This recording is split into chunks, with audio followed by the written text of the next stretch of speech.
ஓம் நமோ வெங்கடேசாய. திருவல்லிக்கேணி ஸ்ரீ உவே பிரபாகர பட்டாச்சாரியாரின் சித்திரங்களை திருமலையோடு ஒப்பிட்டு திருமலையில் கருட சேவை பிரம்மோற்சவத்தில் மிக முக்கியமானது. ஒவ்வொரு மாதமும் பௌர்ணமியில் நடைபெறும் கருட சேவை.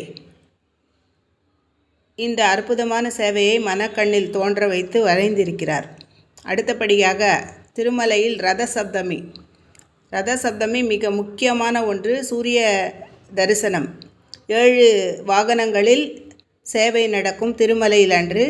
அதுபோல பார்த்தசாரதி பெருமாள் கோயிலில் சூரிய பிரபையும் சந்திர பிரபையும் மட்டும் உண்டு. ரத சப்தமியை அனைத்து பெருமாள் கோவில்களிலும் கொண்டாடுவார்கள். 2 கால் இல்லாத அருணன் என்றவன் தேரை ஓட்ட 7 குதிரைகள் பூட்டின தேரில் சூரியநாராயணன். அடுத்தது ஸ்ரீ ஆண்டாள். திருமலையில் ஆண்டாளுக்கு ஒரு சிறப்பு உண்டு.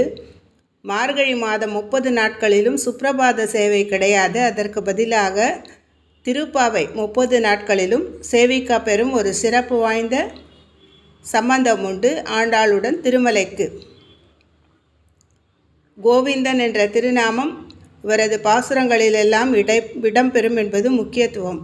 அடுத்தபடியாக ஸ்ரீ லக்ஷ்மி ஹயக்ரீவ பெருமாள். செத்தி புண்ணியத்தில் சம்பந்தப்பட்ட பட்டாச்சாரியார் மனக்கண்ணில் இந்த ஹயக்ரீவ பெருமாளின் திருவேந்திபுரம்தான் தமிழ்நாட்டில் இருக்கக்கூடிய திவ்யதேசம். ஆனால் திருமலையில் இந்த ஹயக்ரீவருக்கு தரிகொண்ட வெங்கமாம்பா அன்னதான கூடத்துக்கு மிக அருகிலாக ஒரு தனி சன்னதி உண்டு.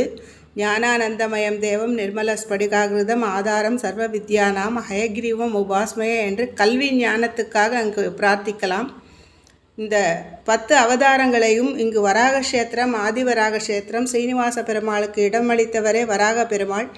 அதனால் இந்த 10 அவதாரங்களையும் இங்கு தந்திருக்கிறார். மச்ச, கூர்ம, வராக, நரசிம்ம இந்த 4ம் திருப்பதி தேவஸ்தானத்தோடு சம்பந்தப்பட்டது. அடுத்தபடியாக அனைத்து அவதாரங்களையும் நீங்கள் அழகாக சேவிக்கலாம். கல்கி அவதாரத்தை கடைசியாக கொடுத்திருக்கிறார். தொடரும் இந்த சித்திர சேவை.